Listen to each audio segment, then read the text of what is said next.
This is the day that the Lord has made. Let us rejoice and be glad in it. I want to welcome you to the First United Methodist Church today, Doris and Bill's home church. And we have a wonderful, joy-filled celebration for Doris's life planned by her family today. But first, I would like for you to listen to the reading from the Gospel, and Doris picked the readings out herself. Jesus said to his disciples, "Don't be worried. Have faith in God and have faith in me. There are many rooms in my Father's house. I wouldn't tell you this unless it was true. I am going to prepare a place for each of you. After I have done this, I will come back and take you with me. Then we will be together. You know the way to where I am going." Thomas said, "Lord, we don't even know where you are going. How can we know the way?" "I am the way, the truth, and the life," Jesus answered. "Without me, no one can go to the Father." And if you are able, would you rise, and we are going to sing "This Is My Father's World."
Good morning.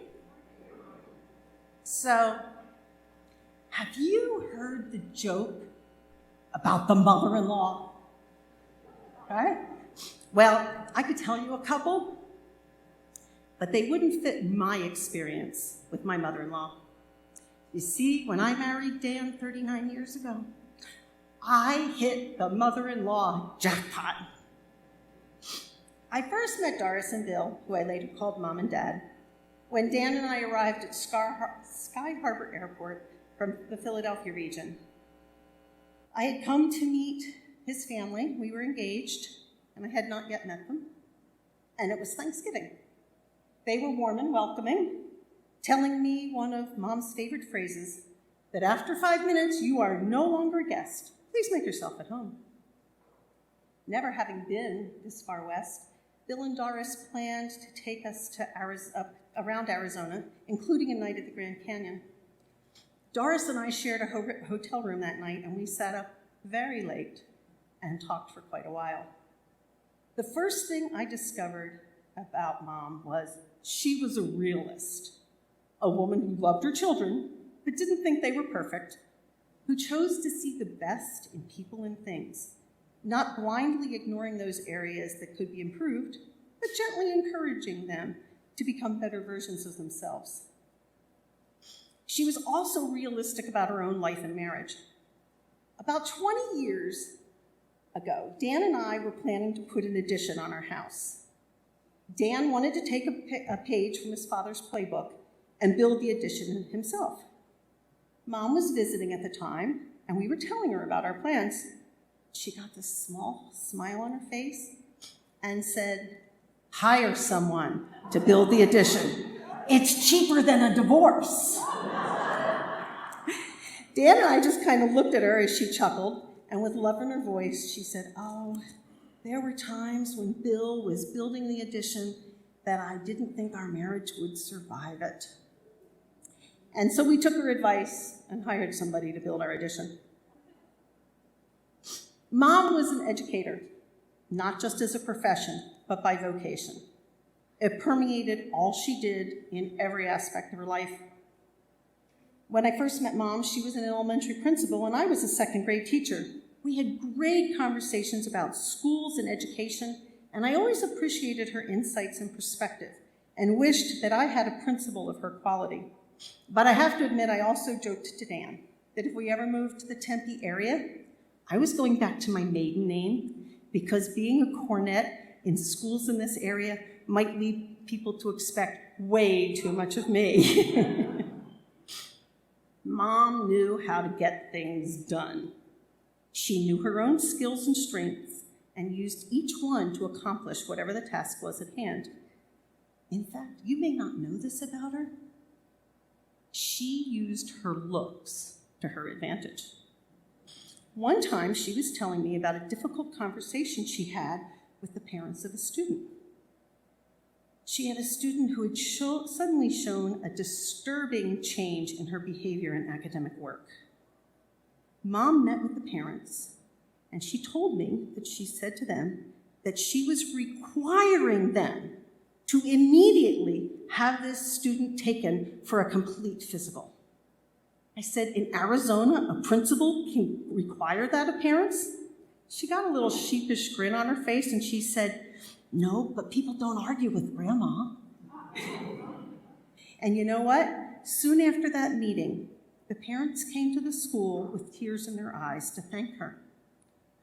Their daughter had been diagnosed with an inoperable brain tumor, and the doctors said if they had waited a few months to discover it, it would have been too late. The parents thanked her for saving their daughter's life. She later again employed this strategy when she was a volunteer at the Tempe Police Department. She worked with the folks who had been caught speeding by the traffic cameras, and they would come in to view their images and hopefully get out of their tickets. And she often said that they didn't fight with her as much as they would with a police officer, because again, you can't fight with Grandma. That same strong problem-solving and can-do approach was why I decided that I wanted to be here with Mom in Arizona when January 1st, 2000 arrived. Remember all the fear and dire predictions about what was going to happen when 99 rolled into 2000? Folks were predicting worldwide blackouts, cars not running, planes falling out of the sky, and all those sorts of calamities. Well, I decided, while I didn't believe all the doomsayers, but being a realist too, I decided if I was wrong, I preferred to be in Arizona rather than Pennsylvania, not only for the winter weather climate, but because Mom knew better than anyone else how to survive in the midst of a catastrophe. That's where I wanted to be if it happened. And then there was Mom's sense of humor. Not one for big laugh out loud moments. She had a great sense of humor that saw and appreciated the comical side of life. As many of you know, the last few years of her life, she had a PICC line, and several times a week, a visiting nurse would come and hook up an IV to give her the fluids that her body needed. So for about 5 hours, she had a pole that she had to go with her as she moved around her apartment. And with her sense of humor, this woman in her 90s labeled herself a pole dancer. But perhaps she will best be remembered for her dedication to being of service to others. She felt strongly that she had been given gifts, talents, and abilities not to be used for her personal gain, but to help others. This was seen in her service within the church, the educational community, the greater Tempe region, and her family.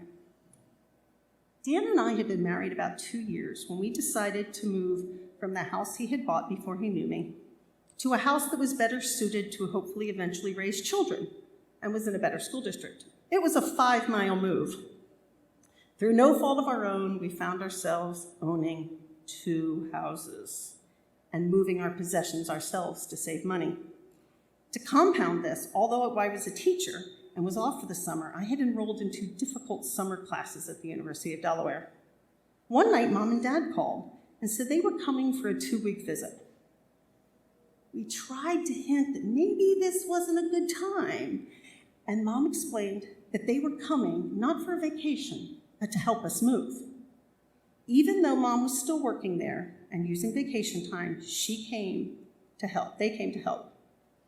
The plan they devised was that every morning I would drop them off at the old house while I went to class, and they packed boxes. And when class was over, I would go to the old house, load up the car with the boxes, we'd go to the new to us house, have lunch, and then later in the day would unpack the boxes and repeat the process the next day. When the twins were toddlers and Mom had retired, they made 3-week trips to our home in Pennsylvania. At their suggestion, they used the first week they were there to reacquaint themselves with the routines and the activities of the children, and then encouraged Dan and I to go away together for the second week, just the 2 of us, and then we would enjoy the 3rd week again when we got back. She knew that a vacation with children is an oxymoron, and provided us with a chance for a kidless week away, and it was life-giving. But Mom wasn't as comfortable receiving help from others.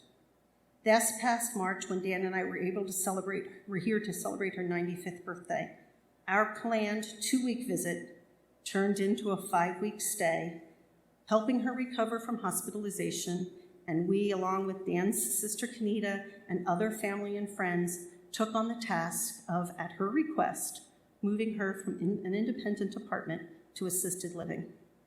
She lamented to me one day that Dan and I had not had the vacation that we had planned. I reminded her of the 2 weeks she spent helping us move 37 years ago, and told her it was our turn to give back a small portion of all she had done. She looked at me and nodded and quietly said, "Well, okay."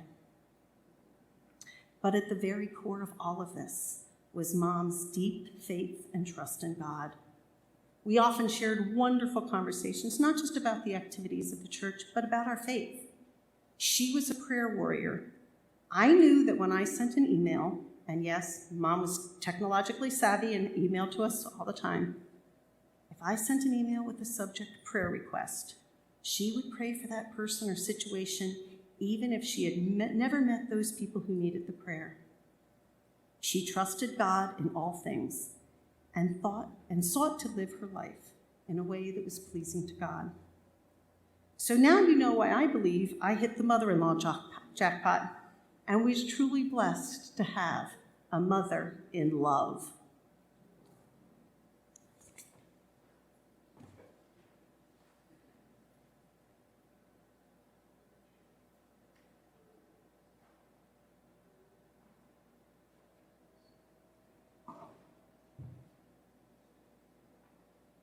For everything there is a season and a time for every matter under heaven, a time to be born and a time to die, a time to plant and a time to pluck up what is planted, a time to kill, a time to heal, a time to break down and a time to build up, a time to weep and a time to laugh, a time to mourn and a time to dance. Ecclesiastes 3:1-4.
Can you see me?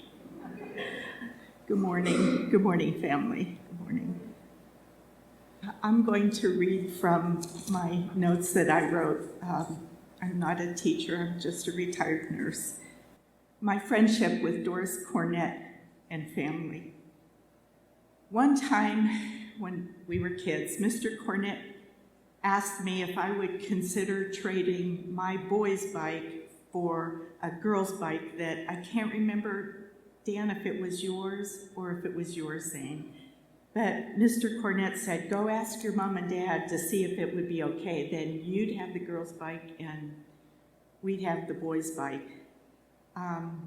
Somehow my parents had found a used bike for me and I would ride it. That's the kind of thing that your parents did for me throughout my life. They always were there for me. So anyway, I had the girl's bike and one of you had the boy's bike. Another wonderful, wonderful memory that I had, our campfire group that my cousin Karen got me to join was singing Christmas carols. And we would go, one year we went down Spence. Remember that, Kenita? We went down Spence and we sang, and people would come out and listen to us. And I have to say, to this day, that's the feeling of Christmas that I have in my heart, is what I see us all walking down as a group and singing our hearts out. We were 12, 13, we were just kids, and singing and loving Christmas. That's a feeling that I look for every single year because of your parents.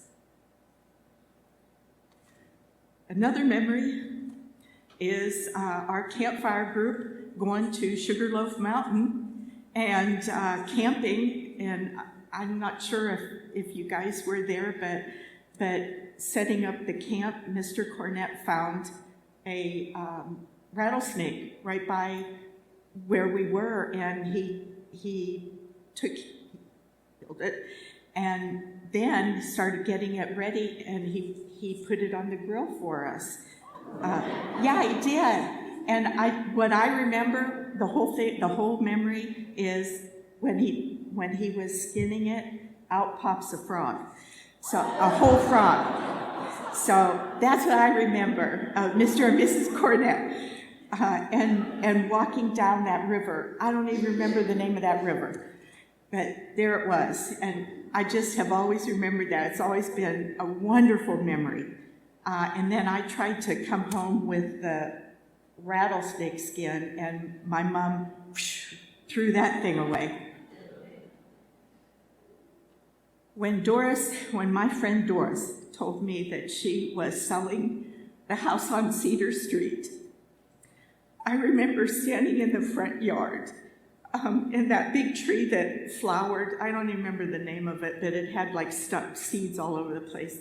And I said, surely one of your kids can buy that house so that I don't have to not see that house again.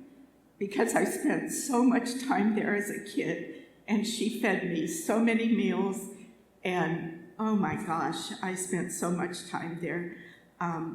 So I remember asking her if I could have some of those seeds on the ground, and she said, yeah, take as many as you want, you'll be really sorry, because they grow like weeds. And I did. I took some, and at the time I was a nurse at the state hospital, and the patients planted some on the property, and it's there. They're there. So, boy, I think about that house and all the time that I spent there, and all the food that your mother cooked and that I got to eat. My background is Italian and Hungarian, and you have to understand that it's a lot of yelling and screaming. I'd come over to Kenita's house, and it's quiet. People reading books. So I got to read books, and got to go to the library a lot, and being taught sewing and just listening. But what the funnest thing that I remember about my friend Doris Cornett is her sending me to the Goodwill for puzzles, because she's out of puzzles and Kenita's not in town and Zane and Dan aren't here, and so it's my job to get puzzles. And so first I thought, I'm not going to the Goodwill. But I started going there and looking at what a gold mine that store is, and then I decided, oh my gosh, I'm keeping this puzzle for me. Doris is not getting this one. And pretty soon I have like 100 puzzles. And but in the garage, there's always about 15 to 20 puzzles for her whenever she said, come over here and give me puzzles. So that's what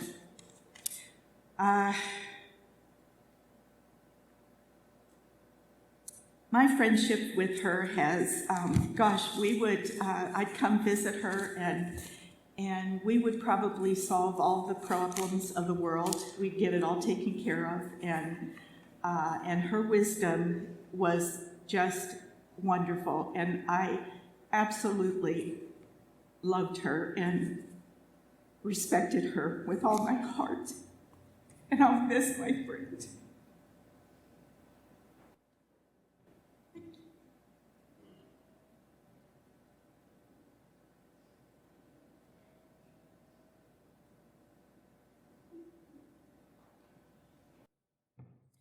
Good morning. My name is Jace Bradley, and I was only fortunate enough to be a friend of Doris's for the last 35 years. I missed her raising her family and her education career and all that, but I know most of you here today probably met her through the old neighborhood, Hudson Park neighborhood, through her education, through her volunteerism. I probably have one of the more unique ways of meeting her. I wrote her a traffic ticket. I was a Tempe police officer at the time. We had had several complaints around the Conley Middle School or Conley Junior High area.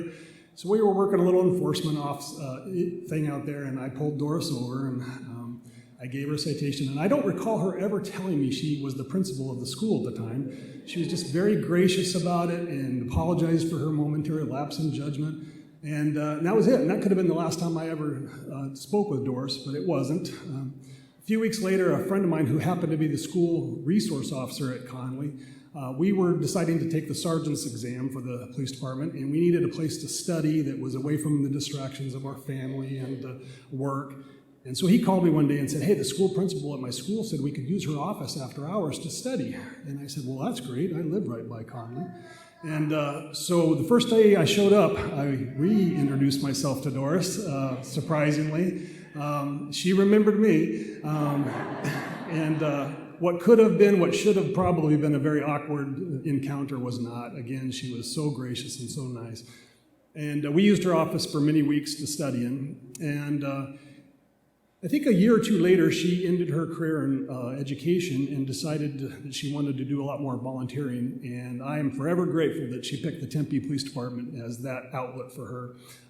You already heard one of the examples. She took over our photo radar unit for a long time, and she was the perfect person to sit at that desk. You guys all know how calm and collected she is and her people skills, and she was grandma. And I would see people come in upset and frustrated and angry and leave thanking her and just apologetic that they even wasted her time. But that wasn't her best legacy with the Tempe Police Department. Hopefully many of you know about the Care 7 program with the city of Tempe. It was a program that was designed to try to get police officers back in service as fast as possible, because sometimes officers get stuck with grieving families or babysitting while someone's moving their belongings out of an apartment or those types of things. And so the Care 7 program was started, and Doris was one of the founding members of that. She helped get that program going, the policies and procedures, and she was one of our best crisis counselors for many years. She responded to crime scenes and traffic accidents 24 hours a day, 7 days a week, and did an amazing job of it. That program was so successful that eventually it grew and it started encompassing the fire department. And then it grew and it was taken over by the city itself, and it's a citywide program now that's been copied around the country by many other municipalities. And that's a legacy that Doris has left with this community, because she was the start of that program. Eventually, I retired from the Tempe Police Department, and I went over to the ASU Police Department, and I was working there. And I realized that we didn't have a volunteer program at the ASU Police Department, and I really became dependent on the volunteer program at Tempe. It was a good program. And so I needed someone to start a program. And so one day I called Doris, and I said, Doris, I need a volunteer program at ASU. I need someone to write the policies and procedures, to write the interview questions, to interview candidates, to do job descriptions, to keep track of all the hours. The problem is I don't have the budget that the city of Tempe has, and so I need a volunteer coordinator. No, I need a volunteer coordinator. And I said, is that you, Doris? And she said, yeah, I'll come do that. And she started our program at the ASU Police Department that became so successful. Not only were we getting student volunteers, but we were getting members of the community that weren't even attached to the university. They were coming and volunteering at that program, and again, that was all her. Eventually, I left that for another career, and she decided to retire once again. I put that in air quotes because you all know she never retired on anything. She decided to move out of the Hudson Park neighborhood, and she moved into a retirement facility, and pretty soon she became large in charge at the retirement facility. She took over the morning announcements. She took changes in the cafeteria. If any resident had any issues, they went to Doris, because she went to management and worked it out. And every time I'd go to visit her, we'd get stopped by someone, and they'd have some issue that they needed Doris to take care of. And so she was very involved there for a long time. But I would still stop in and check on Doris quite often. And about every other month, I'd pick her up and take her to dinner, or my wife and I would have her over to our house. And I will tell you that I will always miss the conversations. You could talk to her about anything, politics, leadership, management, even Tempe PD, ASU PD, and on. I would talk about personnel issues, and her perspective and her wisdom and her insight was amazing. And even though in the last few years her body started to fail her, her mind was always there. And I'll end with one little story about that. Some of you might know that for many years she was involved in with a doctor in Sun City, and she was in an Alzheimer dementia research type program, and she was in the control group. And every year she had to go over and go through this battery of exams and tests. And every year the doctor had to interview a couple of people, I think, that dealt with her on a regular basis. And I was one of those for several years. And every year the doctor would call me, and he'd ask me about her cognitive ability and her mental capacity, and he'd ask me all these questions. And I would always end saying, Doc, if I ever make it to her age and I have half the mental capacity that she does, I'll be very, very happy. And he would laugh, and he would agree with that. Finally, one day I get a call from Doris, and I could tell she's a little upset. And I said, Doris, what's wrong? She goes, I got kicked out of the program. And I said, what? And she goes, the doctor, he kicked me out of the program. And I said, Doris, that's a good thing. And she agreed, but I think the competitive nature of her, she didn't like that she got booted out of this program. But I will miss our discussions. I will miss the hug I used to get every time I went and picked her up. I'm going to miss Doris.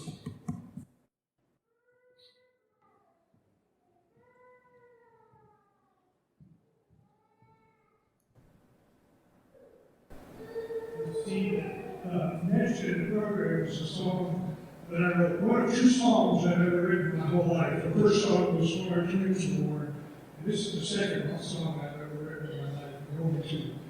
But there's a little story about how it came to be. It was 2008, 15 years ago.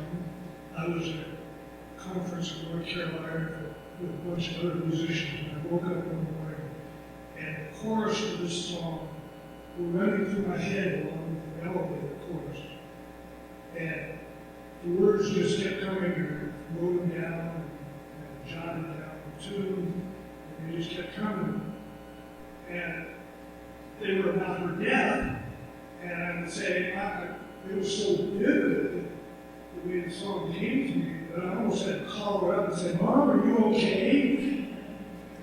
But she didn't have an opportunity to hear the song because I recorded it a few years later. That's what she'll do now. about her life in one song.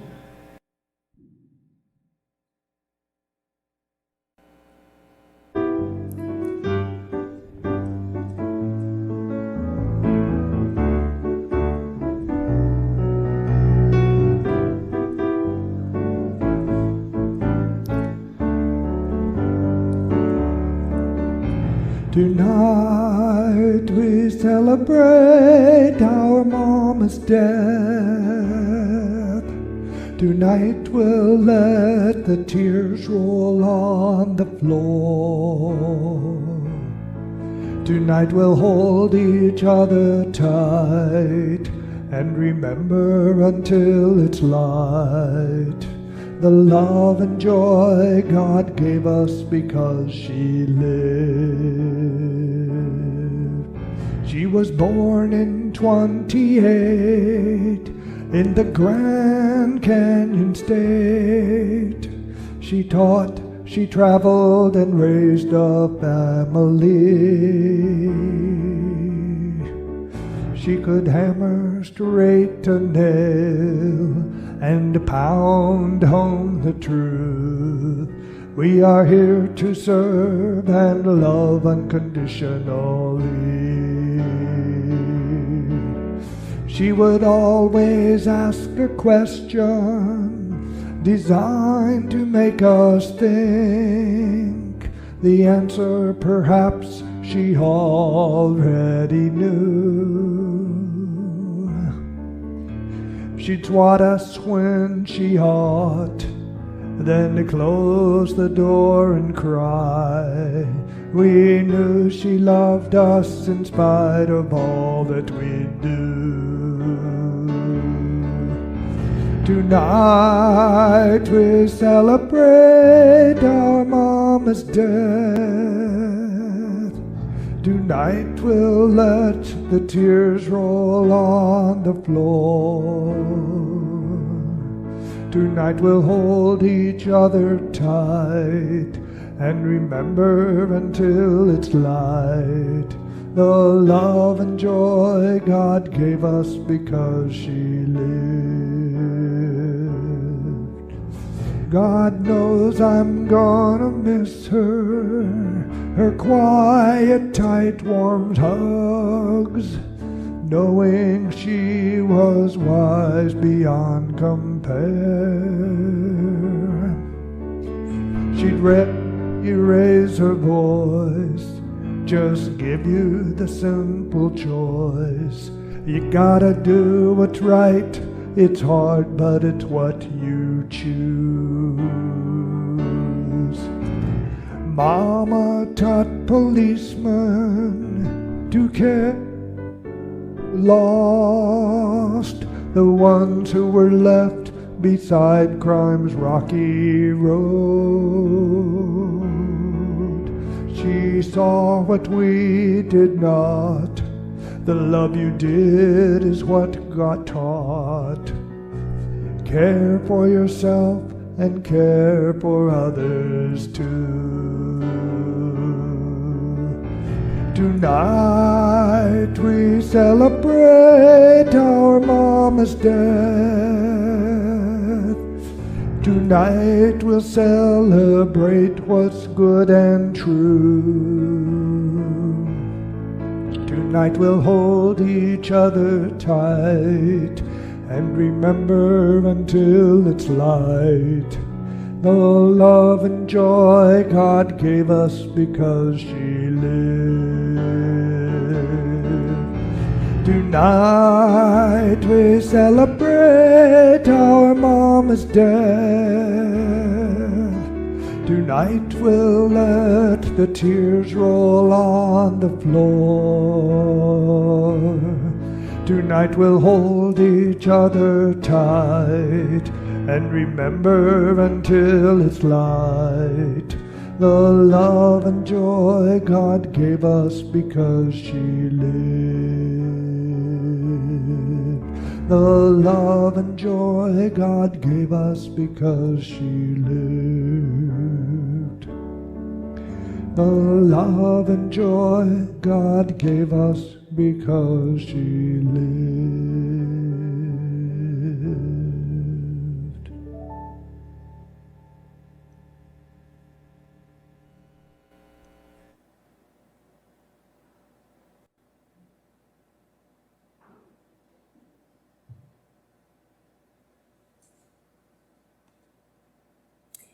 I'd like to read from the Psalms. Again, these are the Psalms that Doris picked. I rejoice in those who said to me, let us go to the house of the Lord. The Lord is my light and my salvation. Whom shall I fear? The Lord is the stronghold of my life. Of whom shall I be afraid? When the wicked advanced against me to devour me, it is my enemies and my foes who will stumble and fall. Though an army besiege me, my heart will not fear. Though war break out against me, even then I will be confident. One thing I ask from the Lord, this only do I seek, that I may dwell in the house of the Lord all the days of my life, gaze upon the beauty of the Lord, and to seek him in his temple.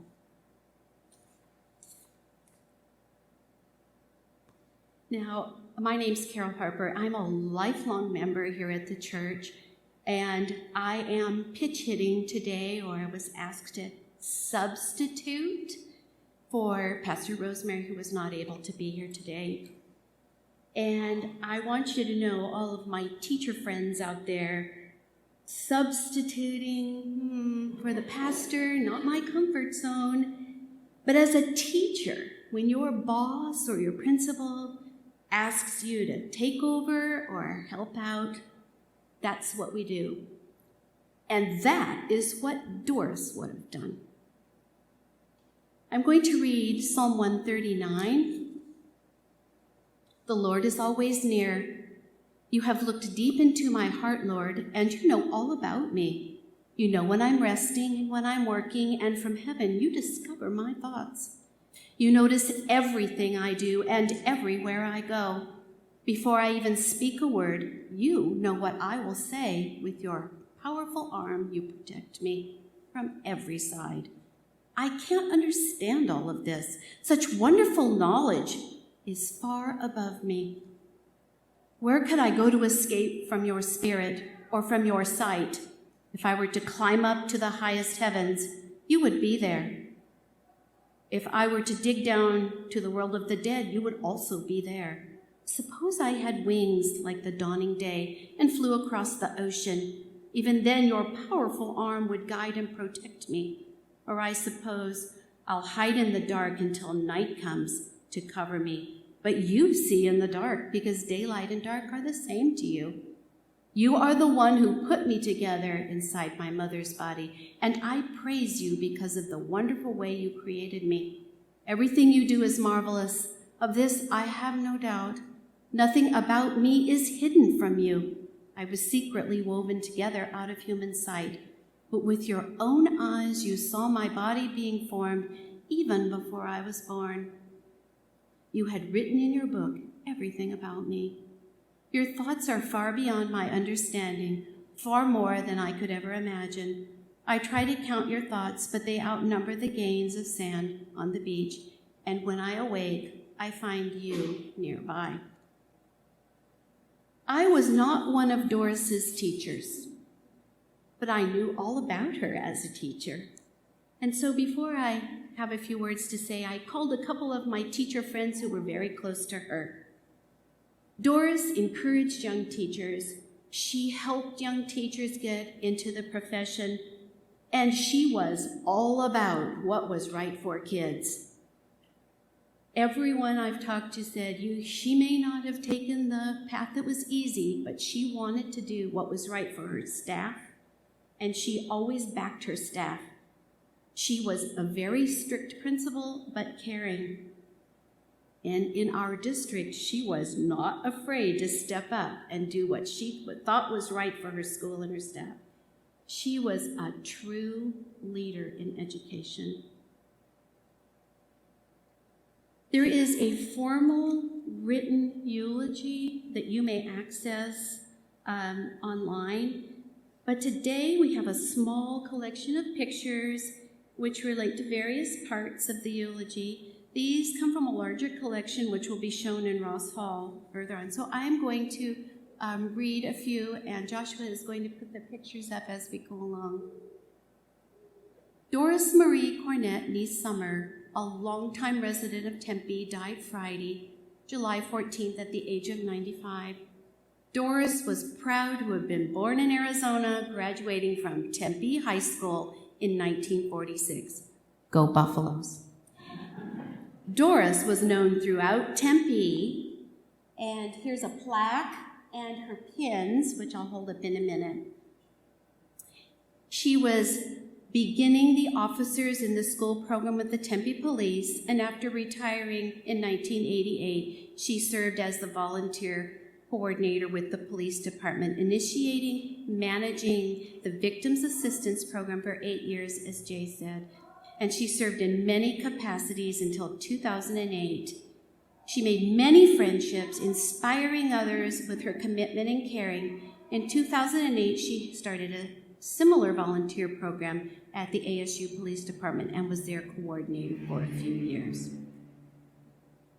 Doris received a BS in kindergarten primary education from ASU in 1962, an MA in 1968, and her PhD in 1974. Doris had a long career as an educator in Tempe Elementary School District, beginning with first grade at Thew School in 62 to 65. She was third and fourth grade at Evans School and also a coordinator there. In 1971, she opened Carminati and was its first principal and served there until 1976. She was 1 year as the acting personnel director, and she said she certainly discovered missing the kids, so she opened Fuller Elementary School in 1977, and she was the principal there until 1984. They moved her to Conley Junior High until her retirement in 1988. And lest anyone thinks she wasn't busy enough in Tempe Elementary, she raised 3 children with her husband, Bill. Bill passed away in 1998. They were married for 51 years, both of them very active here in our church and served on many committees in the church. Doris was the Sunday school teacher and head of the primary department until the babies that she held and taught began bringing their babies to church. She served on many church committees and started the Stephen Ministry here and was their coordinator for 4 years and also trained new Stephen ministers. Doris was born in 1928 in Phoenix, and in this picture you see her with her 2 brothers, Jack and Bob. Her parents, Harold and Laverne Summer, moved the family back home to Ohio in 1931, where she grew up with her brothers Jack, Bob, and Dick. After World War II, the family decided to move back to Arizona, that this was really their home, just in time for Doris to be a senior at Tempe High School. In the years before raising her children, she attended college. She had several interesting jobs in addition to working as a waitress and a dishwasher. During her high school in Ohio, she worked as a pin setter in a bowling alley, assembled bomber electrical harnesses in the summers during World War II. The pictures you see now were taken from several of her high school group photos in Columbus Grove, Ohio. Doris and Bill were married in 1947, and they owned and operated a self-service laundry. And when I was looking at this picture this morning, it says Broadway, and so I was asking my mother, where exactly was the Broadway laundry?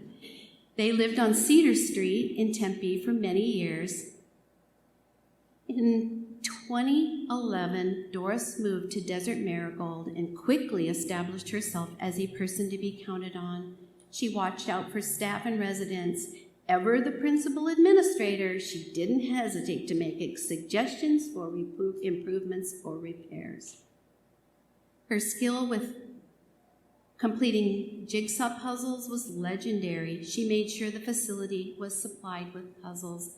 And I heard from the chaplain there that she would take the puzzles and she would complete them, and then she would break them into 4 sections. And there were a lot of people who couldn't do the puzzles all at one time, so she would give them bag number 1, they'd put it together, bag number 2, so they could complete it without 2,000 pieces all out at one time. Ever curious in service, Doris was a dedicated participant to the Sun Research study of brains, Alzheimer's, mental health, and culminating with being a donor for the final phase of her participation. Doris is survived by many friends, as well as her 3 children, Conita, Dan, and Susan, Zane, and Elaine, 4 grandchildren, Saban Saki, Ben Saki, Dana Beth Cornett Weil, and Joel Cornett, 4 great-grandchildren. Her older brother, Bob Summers, survives here. And this picture is her last year as a principal in 1987. Earlier today, Doris's ashes were scattered in our memorial garden. And this is a full circle moment for her. And I hope she won't mind me telling this. But I was the chairperson of the memorial garden back in the 90s. And it's always hard to get people to donate to things at the church. And Doris gave a huge donation to the memorial garden. And I went to talk to her about it, and I said, well, do you want a plaque or recognition, or what do you want? And she told me she and Bill loved to donate anonymously to many programs that needed a kickstart and something that would create a lasting legacy, but they didn't want any credit for it. So Doris and Bill lived their Methodist faith in their life, in their service to our church, to our schools. They are truly saints of this church. Their legacy lives on for many people long after today. Doris's faith was very important to her, and her exemplary life is an example of her exemplary faith in what the Lord called her to do. And he called her to a life of service, which she did. Quietly sometimes, and if you were a teacher in a school, maybe not so. So we're very, very happy to celebrate her life today. I hope she won't be upset that her gift is no longer anonymous, but it has served so many families and comforted so many here on our campus at Tempe First. So would you stand and sing another of her favorite hymns, Be Still My Soul?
I will get to this in just a second. So, thank you everybody for coming. Told my wife, crying? Fine. Are you crying? Not so much. So, if you are willing and you'll please indulge me for about 25 seconds. Everybody, please stand.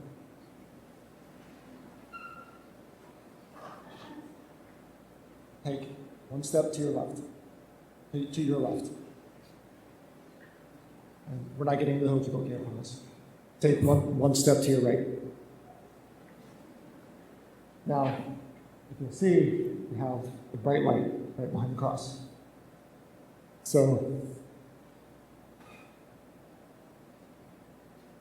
even though she is gone, Grandma was still able to lift you and move you and show you that she is still the light in all of our hearts. Thank you. So, thank you for sharing the secret. Nobody knew that she got a ticket ever. So, what I gave, and Joel, I have with you too, is a nail. And it seems like it's a simple nail, but it's not.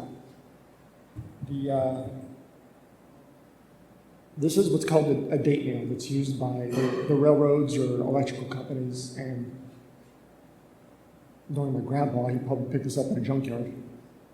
The railroads would use this and they would hammer it into the railroad ties so that way they could tell when the railroad ties were laid. So that every few years they knew if they had to replace it, they'd say, yep, this one was 10 years old, time to replace it. When I spent every summer, almost every summer growing up in the heat of the valley going to summer school. And one summer I spent going to one of grandma's schools. It might have been her last year that she was principal. And that Sacky boy ended up going to the principal's office yet again. And I was sitting next to my grandma, and she opened up her middle drawer, and I saw this nail. And first thought in my mind was, oh, you confiscated that from a kid, right? And she said, no, Grandpa gave that to me. Like, what? Why would Grandpa give you a nail? Why would you have it in your desk at school? And look on the back of it, it's 28. So these are from 1928. How did I end up with them? When Grandpa passed and we were cleaning out the shed for the workshop, I accidentally picked up a bin that was full of screws, washers, nuts, bolts, which I still have, and thank you, Grandpa, because that will still last me and my son a lifetime. I stumbled across 11 of these.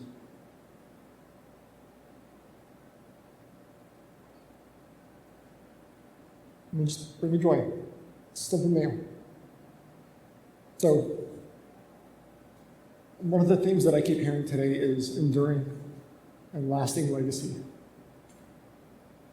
That couldn't be more true than with my grandma. So, Siobhan and I we were also some of the volunteers at the police department. We would spend the summers washing cars in the heat, wondering why we got ourselves into this. One summer, for the National Night Out, they were doing it was an art contest, I think is what it was.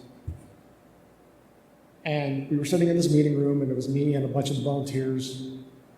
And one of the gentlemen, and for the life of me, I cannot remember his name, said, well, we need a judge. And he said, I don't know if she's still alive, but my principal from whichever school it was at the time, Doris Cornett, would be a great judge. And everybody in the room knew who I was, and they looked over at me and were like, well, that's his grandma. So I think about that a lot because I can't remember a single one of my principals to save my life. But the fact that my grandma had a great impression on this man as a principal, that he thought of her to be a judge for a kids' art contest 15 years after he had graduated high school, it left a profound impact on me. Grandma's legacy goes throughout our family. Everything we see at home Siobhan and I were just talking about it last night. Simple things like a coffee table, a bow tie, which is notorious with my grandpa. Everything is a good memory. Everything's a great memory.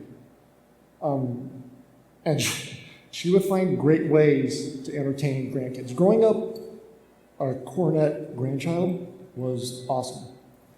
Summer school wasn't awesome, but the zoo school every year, volunteering at the police department, while it was actually pretty fun because I got to dress up as McGruff the crime dog for 3 years in a row. And she thought of great ways to entertain her grandkids. Stuff with like a coffee can with some water and a paintbrush, and you go outside and paint cinder blocks to make them change of color. And then before you get done with your third block, your first one's back to the original color, so you have to go back and paint it again. It was just awesome growing up with Doris, or Grandma. She is missed. She is loved.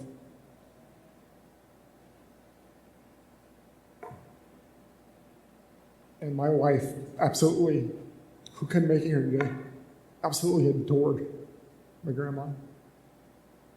And I think the fact that my grandma's been able to have that much of an impact on my family as well, even in these later years, has been something amazing.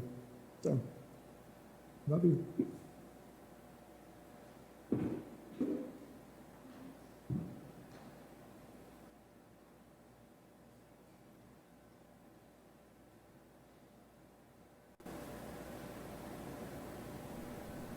I'm thinking it's not a good idea to go last for this one. So, thank you, man. 11, which was also the day she was born, was March 11th, 1928. So, I don't think it's a coincidence that there were 11. My brother wants me to hold the microphone up louder so it can be recorded. Or maybe some of you are hard of hearing. I don't know. Yeah. So, Dr. Doris Marie Cornet. I'm betting that there's a bunch of you who didn't know that she was Dr. Cornet until today. That was not something that Mom advertised, not something that she referenced very often. It's just more education that she wanted to get, and she wanted to be, she wanted to have a superintendent certificate just in case. So, you know, you can influence things at the school district when you have that certificate and you have that degree. And so it wasn't about the degree, it was about what can they do with this degree. Most of you knew her as Doris.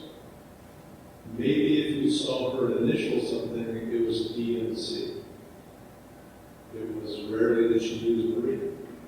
And so I was thinking about that, actually Kenina, our sister, the eldest of the siblings, she questioned me in a recent phone call. She said, you keep saying Doris Marie Cornet. It's like, why do you use Marie? She never used Marie, which was true.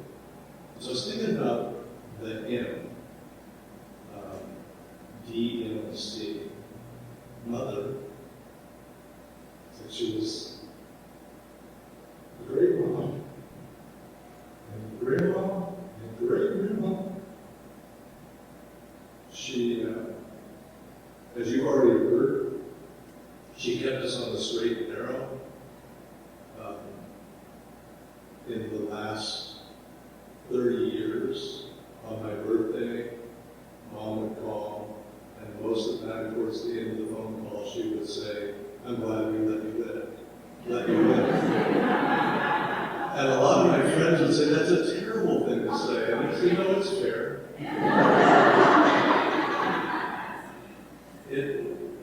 It's still true. It's still fair. Member. Member. You've heard a dozen or more examples of member. How Mom was a member. A member of communities. Many, many, many communities. It's always poignant for me to come back into this sanctuary because family, the five of us, literally, physically helped to build this building. When the old church was torn down, and these walls were being put up, and the church was broke. And so there were work parties, and members of the church came many nights a week after work, and we physically helped put this church together. And then all the ways that you've heard from Carol about the various ways that they were involved. Member of the community in terms of caring for people with victims assistance. The resource officers in the school districts was a program that she started here in Tempe because there were community issues about not having the police, people understand what police do and having police presence. So many different ways she was a member of so many different communities. Mentor. I can remember more nights than I can count, so I guess I can't remember them all.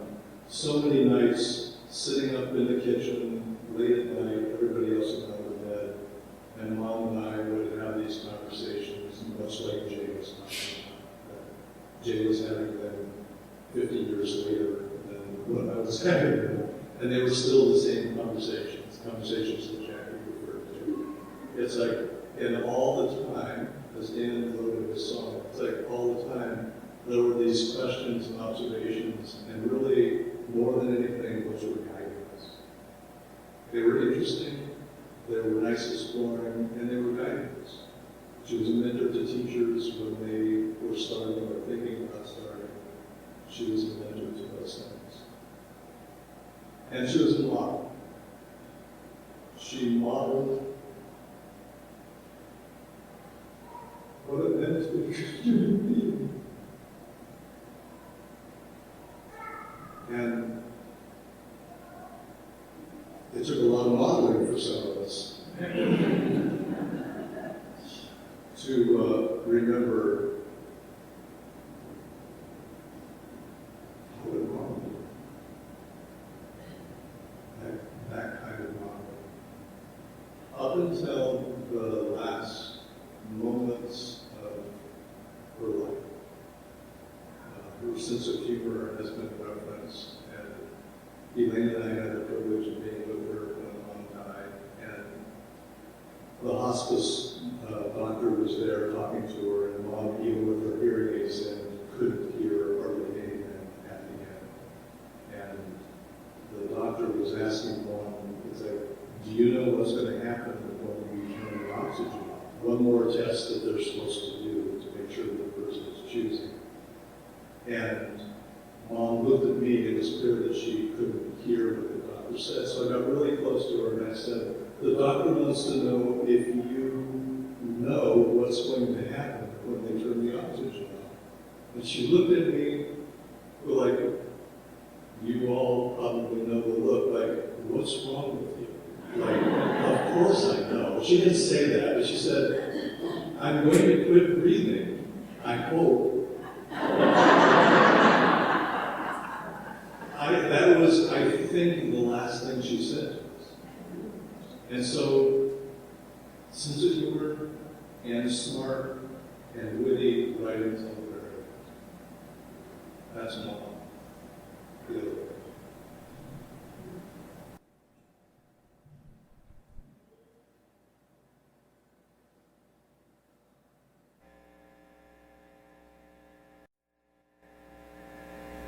I'll just say this one here. This is the 23rd song by Audrey Fair, who we wrote it for his mother, and it's just very good.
in the presence of my foes. She anoints my head with oil, and my cup overflows.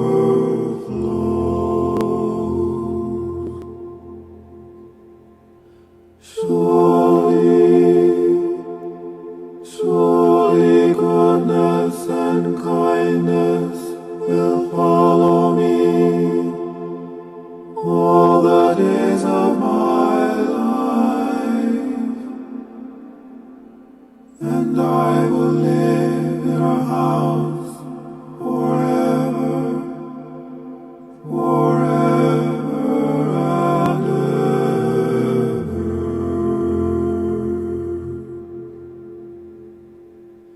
Glory be to our Mother and Daughter and to the Holy of Holies,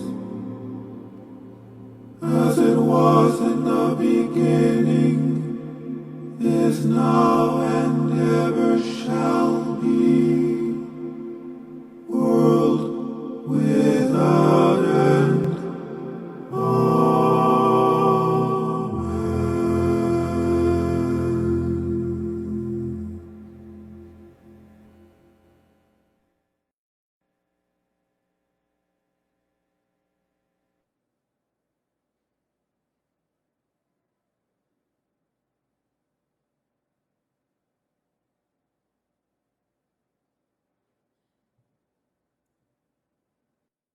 Please join the Cornett family after the service in Ross College across the patio.